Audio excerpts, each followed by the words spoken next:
George Orville की मशहूर और लाजवाब नोवेल एनिमल फार्म एक गहरी और सोचने पर मजबूर कर देने वाली सियासी तमसील, पॉलिटिकल एलेगरी और तनकीदी अफसाना सटायर है जो 1945 में लिखी गई। ये किताब असल में इंसानी तारीख, उसके सियासी निज़ाम और समाजी तबकों के दरमियान चलते हुए इख्तियार के दौरों को समझने की एक कोशिश है। ऑरवेल में इस कहानी के जरिए दिखाया कि कैसे इनकलाब, रेवोल्यूशन के बुलंद दावे और आज़ादी के जज्बात वक्त के साथ जुल्म, खुदगर्जी और ताकत की भूख में तब्दील हो जाते हैं।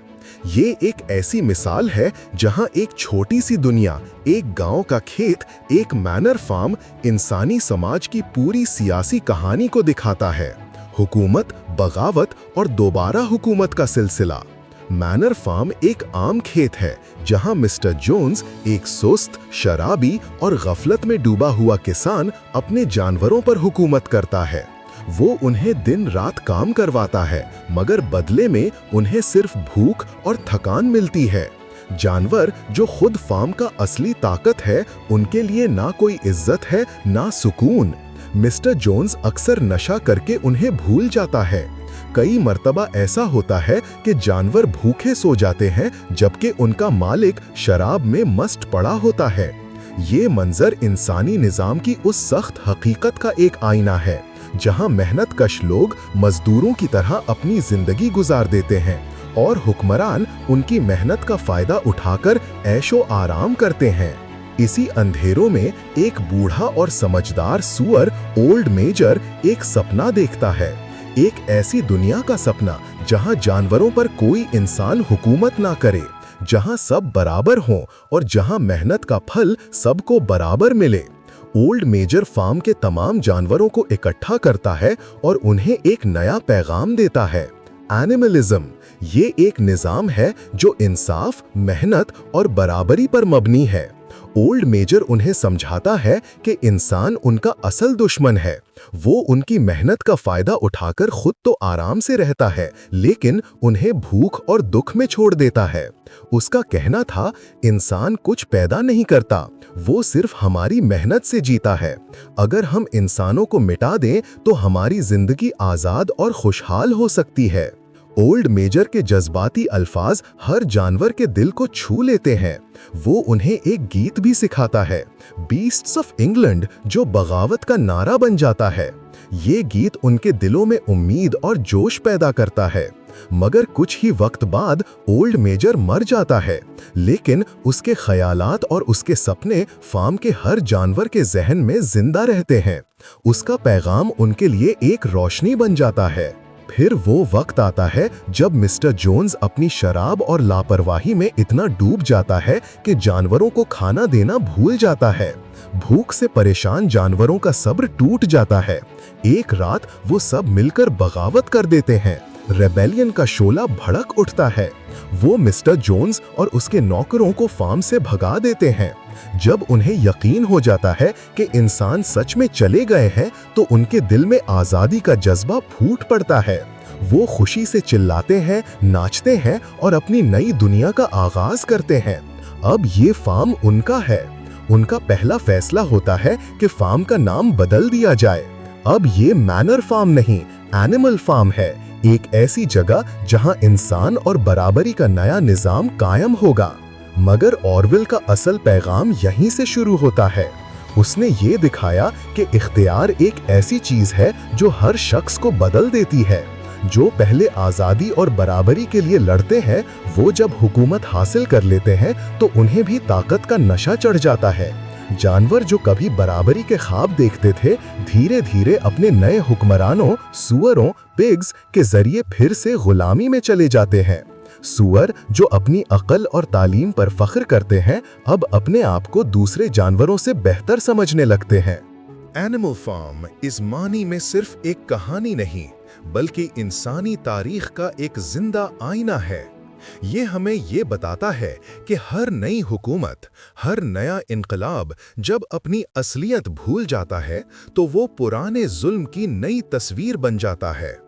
ऑरवेल ने इस कहानी के जरिए हमें ये समझाया कि आज़ादी का मतलब सिर्फ हुकूमत बदलना नहीं, बल्कि सोच और इंसाफ को जिंदा रखना है, वरना नई हुकूमत भी पुरानी से ज्यादा जालिम साबित होती है। एक सर्दी भरी रात थी जब मैनर फार्म के तमाम जानवर एक पुरानी और अंधेरी भंडार बाड़ा में इकट्ठे हुए। हवा ठंडी चल रही थी, लेकिन फार्म के हर कोने से जानवर खींचकर आ रहे थे। घोड़े, गायें, सुअर, बकरियां, मुर्गियां, सब के सब। उन्हें बुलाने वाला था एक बूढ़ा और समझदार सुअर जिसका नाम था ओल्ड मेजर। उसकी उम्र लंबी थी, दाढ़ी सफेद थी और उसकी आंखों में ऐसी रोशनी थी जो तजुर्बे और दानिशमंदी दोनों का आंख थी। फार्म के सब जानवर उसका अदब करते थे, क्योंकि वो सिर्फ उम्र में बड़ा नहीं, सोच में भी सबसे आगे था। उस रात ओल्ड मेजर ने उन्हें एक ऐसे सपने के बारे में बताया जो उसने कुछ दिन पहले देखा था। एक सपना जहां इंसानों का जुल्म खत्म हो गया था और हर जानवर आजाद था। उसके लफ्जों में एक अजीब सी रूहानी कुव्वत थी। जब वो बोलता था तो लगता था जैसे हर लफ्ज फार्म के हर कोने में गूंज रहा हो। उसने कहा, दोस्तों, इंसान हमारा सबसे बड़ा दुश्मन है। वो कुछ नहीं पैदा करता, वो हमारी मेहनत से जीता है। हमारी दूध वो पीता है, हमारे अंडे वो खाता है, हमारे बच्चों को वो ज़बह करता है, और जब हम कमज़ोर हो जाते हैं तो हमें मार कर हड्डी तक निकाल लेता है। ये अल्फाज सुनकर सब जानवरों के दिल हिल गए।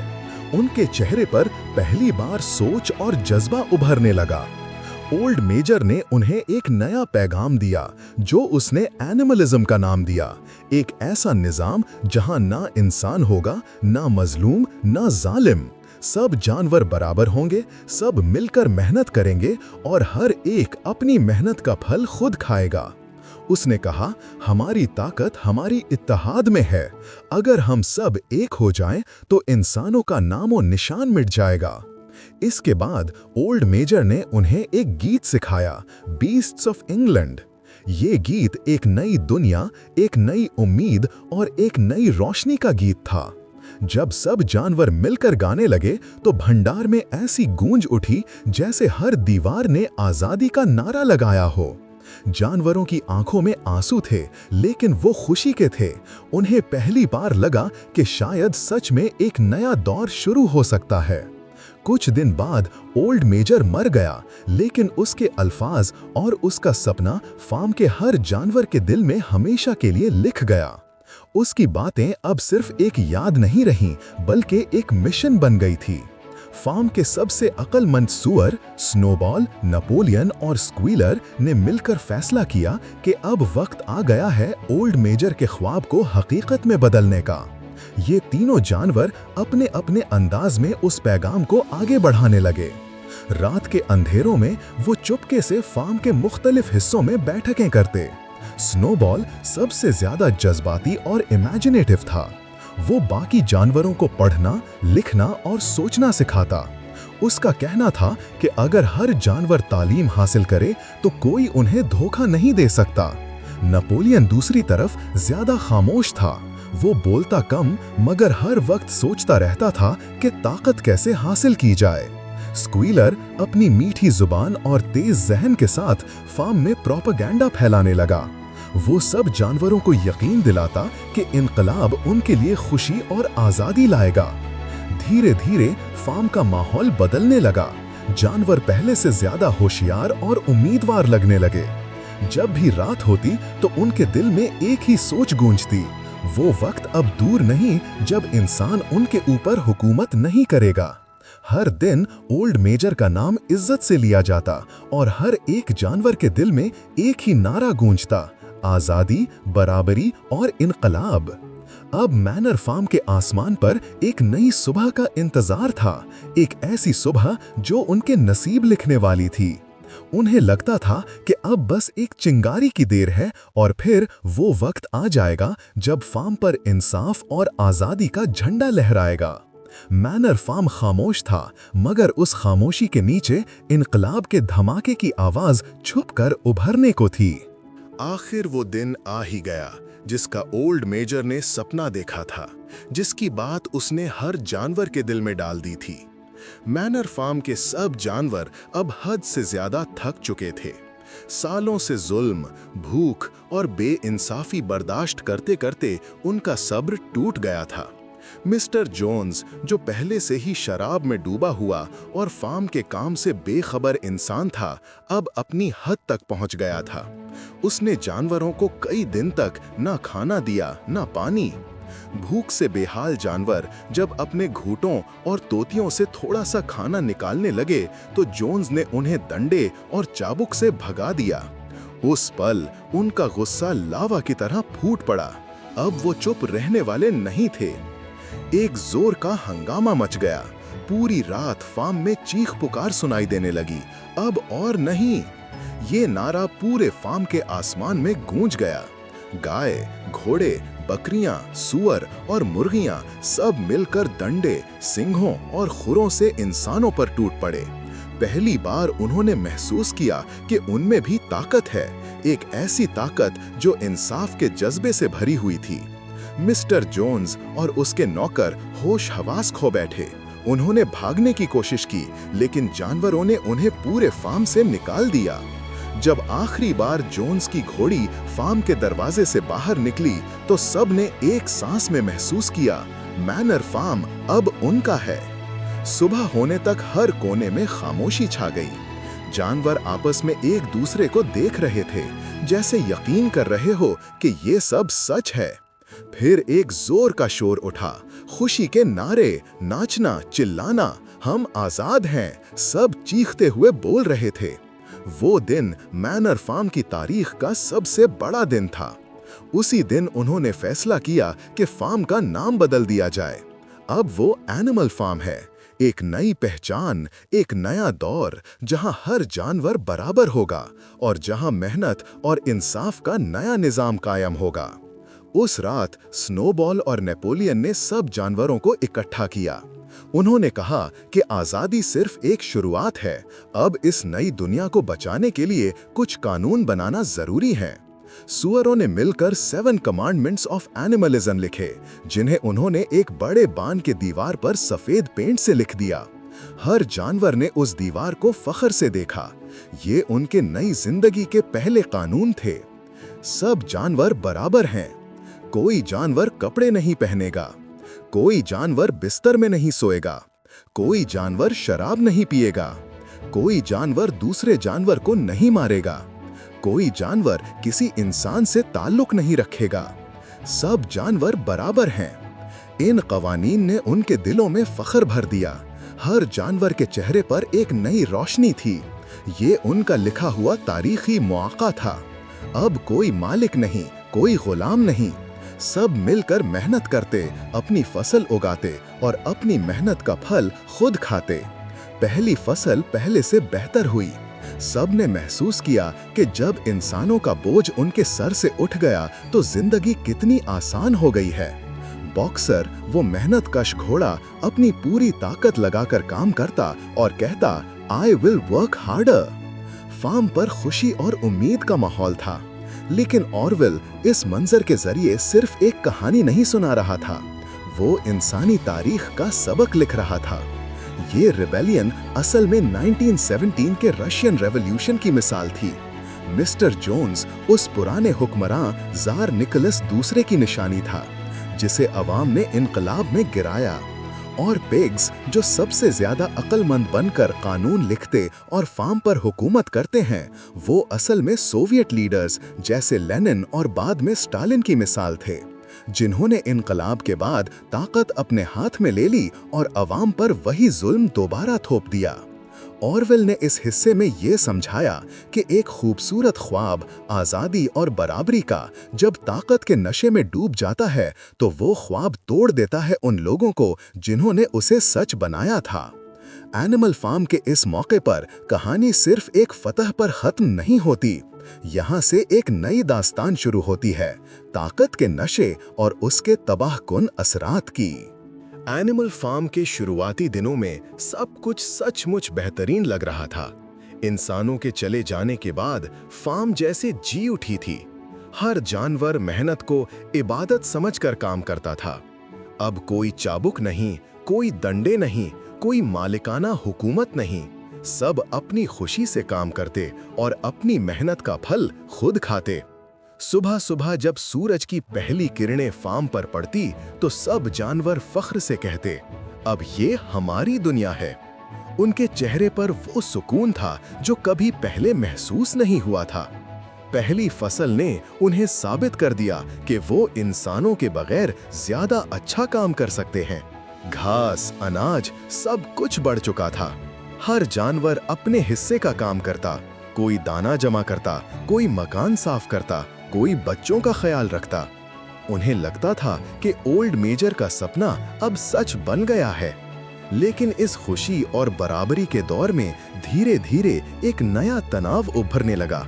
वो तनाव स्नोबॉल और नेपोलियन के दरमियान। दोनों सुअर फार्म के अक्लमंद तरीन जानवर थे, लेकिन उनके सोचने के तरीके मुख्तलिफ थे। स्नोबॉल एक जज्बाती, होशियार और विजनरी सुअर था। उसका यकीन था कि असली आज़ादी तभी कायम हो सकती है जब हर जानवर तालीम हासिल करे।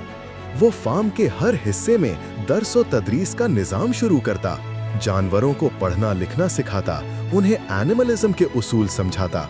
उसका ख्याल था कि फार्म सिर्फ जिंदा रहने की जगह नहीं बल्कि एक तरक्की याफ्ता निज़ाम बन सकता है।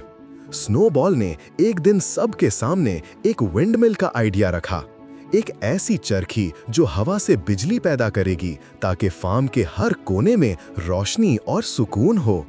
उसके सपने बड़े थे, बिजली से मशीन्स चलेंगी, खुराक आसानी से तैयार होगी और जानवरों का काम आधा रह जाएगा।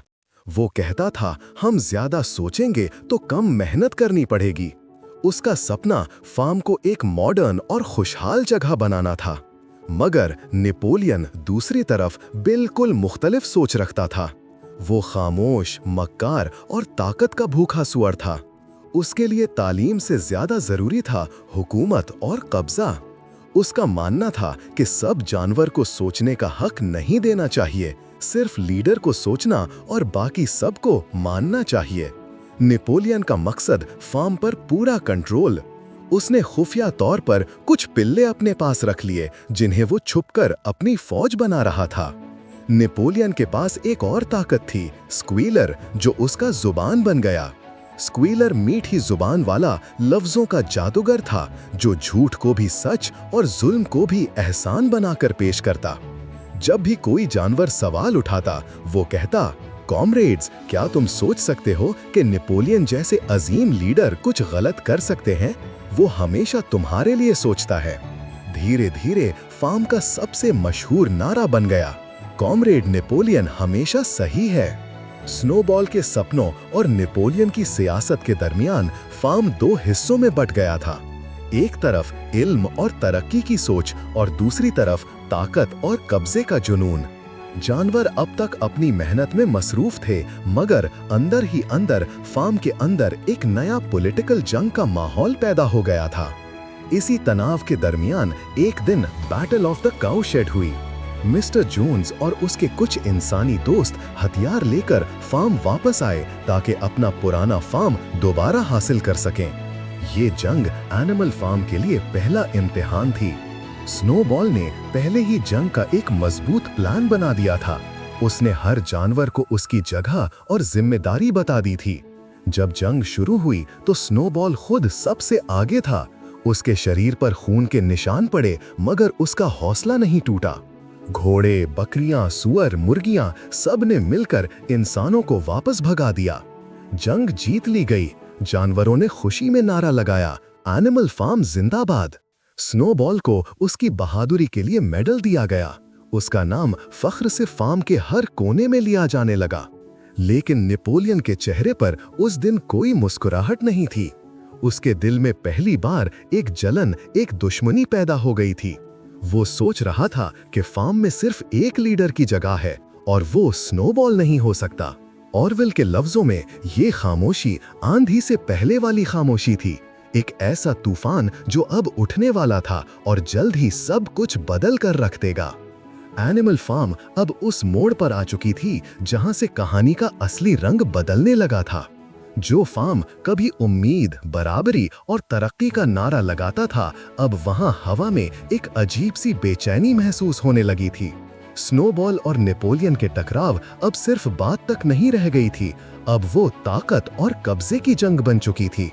हर संडे मीटिंग में दोनों के दरमियान लंबी बहस होती और हर जानवर उनके लफ्जों का इंतजार करता। स्नोबॉल हर दफा नए आइडियाज और रिफॉर्म्स लाता, फार्म को बेहतर बनाने के लिए नए तरीके सोचता, जबकि नेपोलियन उसके हर प्लान में खराबी निकालता और उसे अपनी हुकूमत के लिए खतरा समझता। जब स्नोबॉल ने अपना सबसे बड़ा आइडिया विंडमिल सबके सामने रखा, तो फार्म के सब जानवर एक पल के लिए खामोश हो गए। ये एक ऐसी मशीन थी जो हवा से बिजली पैदा करेगी ताकि उन्हें रात को रोशनी मिल सके, पानी के पंप चल सकें और काम आसान हो जाए। उसका ख्याल था कि फार्म के जानवरों की जिंदगी बेपनाह बेहतर हो जाएगी और उन्हें अपने मजदूरी के वक्त से ज्यादा सुकून और आराम मिल सकेगा। स्नोबॉल ने डिटेल में प्लान समझाया, उसने मैप्स बनाए, नक्शे खींचे और हर जानवर को बताया कि विंडमिल से उनके दिन कितने बेहतर हो सकते हैं। जानवर हैरान भी थे, लेकिन उनकी आंखों में उम्मीद की चमक थी। लेकिन नेपोलियन ने इस ख्वाब को बेकार और खतरनाक करार दिया। उसने कहा कि ये प्लान सिर्फ वक्त जाया करेगा और उन्हें असली काम से भटकाएगा। उसके अल्फाज सख्त और निराशाकुन थे, लेकिन स्नोबॉल की बात में जज्बा, उम्मीद थी। उस दिन का संडे मीटिंग फार्म की तारीख का सबसे फैसलाकुन पल था। हर जानवर इस इंतजार में था कि वोट होने वाला है और लगता था कि ज्यादातर जानवर स्नोबॉल के हक में होंगे। स्नोबॉल ने अपनी तकरीर पूरे जज्बे के साथ की। उसके लफ्जों में जुनून था, सपना था और बेहतरी का वादा था। लेकिन जैसे ही स्नोबॉल ने अपने लफ्जों का आखिरी जुमला कहा, नेपोलियन ने अचानक एक तेज चीख मारी और उसी लम्हे हॉल के पीछे से कुछ खूनखार कुत्ते भागते हुए अंदर आए। ये वही कुत्ते थे जिन्हें नेपोलियन ने बचपन से छुपकर पाला था, उन्हें सिर्फ अपने हुक्म का गुलाम बनाया था। वो सीधे स्नोबॉल पर टूट पड़े। स्नोबॉल ने भागने की कोशिश की, उसने उन्हें छलांग मारकर पीछे छोड़ दिया और मुश्किल से अपनी जान बचाकर फार्म से भाग गया। उस दिन से वो दोबारा कभी नहीं दिखा। उसके जाते ही नेपोलियन ने फार्म के सब जानवरों के सामने अपनी ताकत का ऐलान कर दिया। नेपोलियन ने फैसला सुनाया कि अब कोई वोट नहीं होगा, कोई बहस नहीं होगी और संडे मीटिंग्स हमेशा के लिए बंद कर दी गई हैं। अब से सारे फैसले सिर्फ सुअर करेंगे और बाकी जानवर सिर्फ उन्हें माना करेंगे। वो कहता था, कॉमरेड्स, हम सब बराबर हैं, लेकिन फैसले उन्हीं को करने चाहिए जो समझदार हैं। ये लफ्ज सुनकर सब जानवर खामोश हो गए। फार्म में पहली बार आजादी के बजाय खौफ की हवा महसूस हुई। अब स्क्वीलर का दौर शुरू हुआ। वो नेपोलियन का स्पोक्समैन बन गया। हर झूठ को सच और हर जुल्म को एहसान बनाकर पेश करता। उसने स्नोबॉल के बारे में प्रोपेगेंडा शुरू कर दिया। स्नोबॉल तो हमेशा से दुश्मन था, उसने मिस्टर जोन्स के साथ मिलकर हमारे खिलाफ साजिश की थी। धीरे धीरे वो झूठ सबके जहनों में बैठ गया। अब वही स्नोबॉल जो कभी हीरो था, ट्रेटर, गद्दार बन गया। जब कोई जानवर शक करता, स्क्वीलर मुस्कुराता और कहता, कॉमरेड, क्या तुम नेपोलियन पर शक कर रहे हो? क्या तुम स्नोबॉल के साथी हो? ये लफ्ज इतने खौफनाक थे कि सब जानवर खामोश हो जाते। अब एनिमल फार्म में खौफ का राज था। हर चेहरा थका हुआ, हर जुबान बंद थी। नेपोलियन की हुकूमत पूरी फार्म पर छा गई थी। फ्रीडम और बराबरी का वो सपना जो ओल्ड मेजर ने देखा था, अब नेपोलियन की ताकत के बोझ तले कुचल गया। जानवर जो कभी इंसान के जुल्म से आजाद हुए थे, अब अपनी ही हुकूमत के गुलाम बन गए थे और उन्हें खुद नहीं पता चला कि कब आजादी का नारा दोबारा बंधन में बदल गया। स्नोबॉल के भागने के बाद नेपोलियन ने फार्म पर अपनी पूरी ताकत जमा ली। अब एनिमल फार्म पर उसकी हुकूमत बिल्कुल बेचुनौती थी। कोई उसके फैसलों को चैलेंज नहीं करता था, कोई उससे सवाल नहीं पूछता था। हर फैसला उसकी मर्जी से होता और बाकी सब जानवर सिर्फ उसके हुक्म के गुलाम बन चुके थे। फार्म का निजाम जो पहले मिलजुल कर चलाया जाता था, अब सिर्फ एक शख्स के इरादे का गुलाम बन गया था। नेपोलियन ने खुद को लीडर नहीं बल्कि रहनुमा के तौर पर पेश करना शुरू कर दिया। एक ऐसा शख्स जिसका हर फैसला फार्म के लिए बेहतरी का निशान समझा जाता था, चाहे उसका असर कुछ भी हो। कुछ ही वक्त बाद नेपोलियन ने सबको हैरान करते हुए ऐलान किया कि विंड मिल का प्लान असल में उसका अपना आइडिया था और स्नोबॉल ने सिर्फ उसे चुरा लिया था। ये बात सुनकर सब जानवर हैरान रह गए, क्योंकि उन्होंने अपनी आंखों से देखा था कि स्नोबॉल ने ही उस प्लान को बनाया था। मगर स्क्वीलर, जो नेपोलियन का सबसे मौसर हथियार था, ने अपनी मीठी जुबान और चालाकी से झूठ को सच बना दिया। उसने इतनी दफा स्नोबॉल को दुश्मन कहकर याद दिलाया और इतनी बार नेपोलियन को फार्म का असली सोचने वाला लीडर बताया कि सब जानवर यकीन कर बैठे कि शायद उन्हें गलत याद था। अब उनका सबसे बड़ा मकसद विंड मिल को मुकम्मल करना था, ताकि वो सपना सच हो जाए जिसका वादा नेपोलियन ने किया था। जानवर सुबह से शाम तक खून पसीना बहाकर काम करते। बॉक्सर, वो मजबूत और वफादार घोड़ा, हर रोज नारा लगाता, आई विल वर्क हार्डर। दिन रात काम होता, तूफान और बारिश में भी वो रुकते नहीं। लेकिन उनके हिस्से का खाना कम होता जा रहा था। रोटी पतली थी, पानी गंदा और थकन बेपनाह। फिर भी सबके दिलों में एक खामोश उम्मीद थी कि जब विंड मिल बन जाएगी तो उनके दिन बदल जाएंगे। ऑरवेल ने इस मंजर में वो कड़वी सच्चाई दिखाई कि किस तरह मेहनतकश लोग अपनी उम्मीदों के नाम पर कुर्बानी देते हैं और हुक्मरान उनकी कुर्बानियों का फायदा अपनी आसाइशों के लिए उठा लेते हैं। इसी दौरान नेपोलियन ने वो हद पार कर दी जिसका कभी सोचा भी नहीं जा सकता था। एनिमलिज्म के कवानीन में लिखा था, no animal shall trade with humans. मगर अब नेपोलियन ने खुद इंसानों के साथ लेन देन शुरू कर दी। अब फार्म का अनाज, दूध और अंडे शहर भेजे जाने लगे और बदले में तेल, पैसे और इंसानी सामान आने लगा। जानवर हैरान हो गए, ये तो वही इंसान थे जिनके खिलाफ उन्होंने बगावत की थी। लेकिन जब उन्होंने इस पर सवाल उठाया तो स्क्वीलर ने मुस्कुराते हुए कहा, कॉमरेड, नेपोलियन ये सब तुम्हारे भले के लिए कर रहा है। हम इंसानों के दोस्त नहीं बने, सिर्फ फार्म के काम के लिए मामला कर रहे हैं। धीरे धीरे पिग्स खुद एक नई जिंदगी जीने लगे। अब वो दूध, सेब और बेहतर खाने खाते, जबकि बाकी सब जानवर भूख और थकन से कमजोर होते जा रहे थे। नेपोलियन और उसके साथी मिस्टर जोन्स के पुराने घर में रहते, उन्हीं से बिस्तर पर सोते और उनके बर्तन इस्तेमाल करते। एक रात कुछ जानवरों ने देखा कि पिग्स मिस्टर जोन्स के बेडरूम में आराम से सो रहे हैं, उन्हीं बिस्तरों पर जिनके बारे में 7 कमांडमेंट्स में लिखा था, no animal shall sleep in a bed.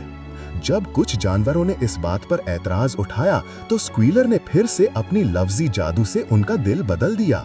वो कहता, अरे तुम्हें गलत याद है, कमांडमेंट तो ये कहती है, no animal shall sleep in a bed with sheets.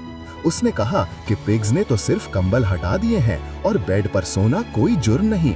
जानवर कुछ देर तक सोचते रहे, फिर चुप हो गए।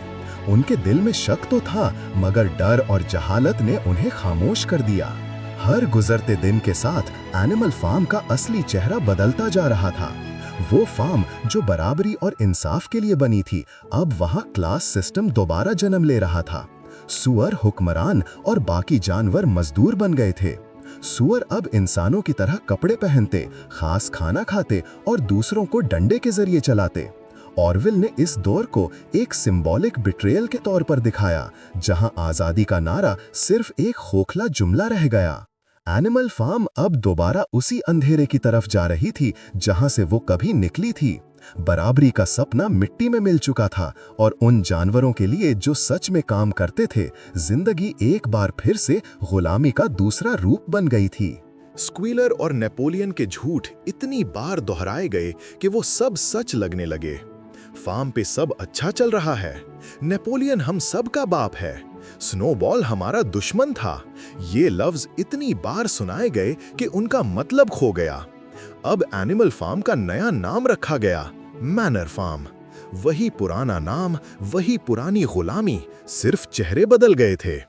इंकलाब का चक्कर पूरा घूमकर वापस उसी जगह आ गया जहां से शुरू हुआ था। आखिर एक दिन नेपोलियन ने आसपास के इंसानी किसानों को एक दावत पर बुलाया। उन्होंने मैनर फार्म के बड़े घर में एक शानदार डिनर रखा।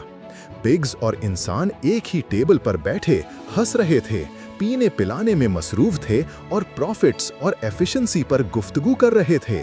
नेपोलियन, जो कभी इंसानी जंजीरों के खिलाफ खड़ा हुआ था, अब उन्हीं इंसानों के साथ दोस्त बनकर बैठे था।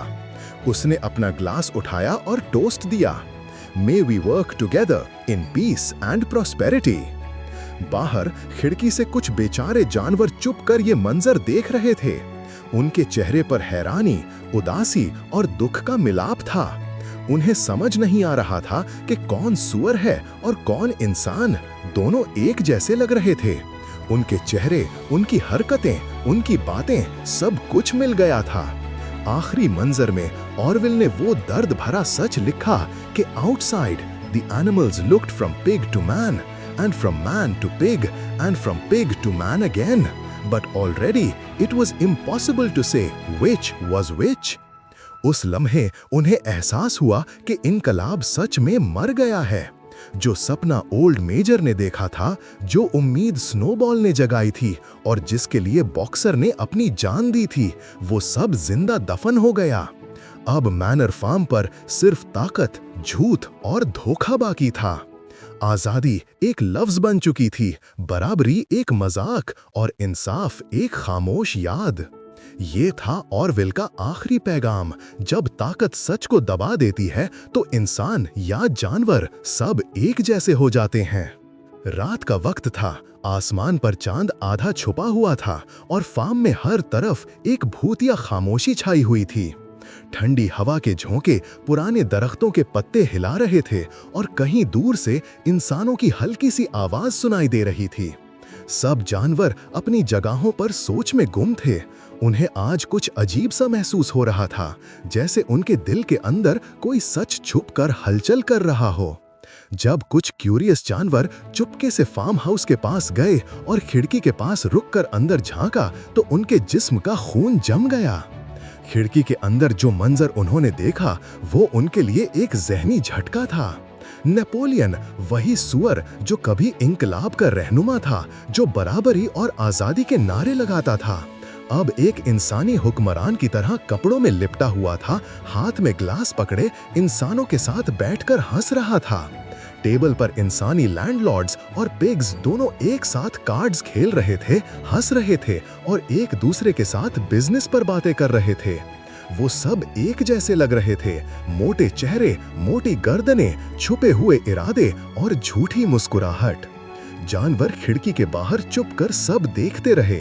उनकी आंखों में गुस्सा भी था, दुख भी। उन्हें समझ नहीं आ रहा था कि कौन पिग है और कौन इंसान। सब एक जैसे लगने लगे थे। उनके चेहरे, उनकी हरकतें, उनकी आवाज का लहजा, सब में फर्क मिट गया था। और फिर उनके दिल से एक ठंडी गहरी आह निकली। ये तो वही लोग हैं जिनके खिलाफ हमने बगावत की थी। उन्हें अचानक एहसास हुआ कि उनका पूरा सफर, वो सपना, वो मेहनत, वो खून पसीना सब बेकार चला गया। उनके नए हुक्मरान भी उन्हीं पुराने जालिमों जैसे बन गए थे, बस चेहरा बदल गया था, जुल्म वही था। आजादी के नाम पर फिर से गुलामी आ गई थी, बराबरी के दामे के नीचे फिर से फर्क पैदा हो गया था। जॉर्ज ऑरवेल ने इस मंजर के जरिए अपना असल पैगाम पूरी कुदरत के साथ दिया। Power corrupts and absolute power corrupts absolutely. ताकत इंसान को बिगाड़ देती है और जब इनकलाब का जज्बा भी इख्तियार के नशे में डूब जाए तो नया जुल्म पुराने से भी बदतर हो जाता है। ऑरवेल ने दिखाया कि जब तक सच बोलने वाले लोग खामोश हो जाते हैं और ताकत एक हाथ में सिमट जाती है, तब बराबरी सिर्फ एक नारा रह जाती है। असल में कुछ लोग हमेशा ज्यादा बराबर बन जाते हैं। ये कहानी उन मेहनतकश लोगों का दुख भी बयान करती है, जैसे बॉक्सर, वो घोड़ा जो फार्म के लिए अपना जिस्म तोड़कर भी वफादार रहा, लेकिन आखिर में धोखा खा गया। उसने पूरी जिंदगी मेहनत की, पर अपनी कीमत सिर्फ एक ग्लू फैक्ट्री तक सीमित गई। ऑरवेल ने इसके जरिए दिखाया कि हर निजाम, चाहे वो किसी भी इनकलाब के नाम पर क्यों ना बने, अगर उसमें इंसाफ और ईमानदारी ना हो तो उसका अंजाम सिर्फ गुलामी ही होता है। कहानी के आखिरी लम्हे में जब जानवर खिड़की के पार खड़े होकर पिग्स और इंसानों को एक साथ देखते हैं तो उनके दिल में एक खामोश लहर उभरती है। हमने अपने दुश्मनों को बदला नहीं, सिर्फ उनका रूप बदल दिया। ये वो लम्हा था जहां ऑरवेल ने दुनिया को समझाया कि जब इंसाफ की जगह खुदगर्जी ले लेती है, जब सच की जगह प्रोपेगेंडा ले लेता है, तो सबसे खूबसूरत ख्वाब भी जुल्म का नया रूप बन जाता है। और फिर जब उन्होंने देखा कि नेपोलियन और एक इंसानी लैंडलॉर्ड एक ही वक्त कर एक ही कार्ड टेबल पर मुस्कुराते हुए बैठे हैं, तो उन्हें लगा जैसे पूरी दुनिया घूमकर वापस उसी जगह आ गई हो जहां से इंकलाब शुरू हुआ था, मैनर फार्म। आजादी एक ख्वाब बन चुकी थी, बराबर ही एक झूठ, और इंसाफ एक बेजान याद। ऑरवेल ने इस आखिरी मंजर में इंसानी फितरत का वो सच लिखा जिसे कोई इनकार नहीं कर सकता। हर इंकलाब अपने बच्चों को खा जाता है।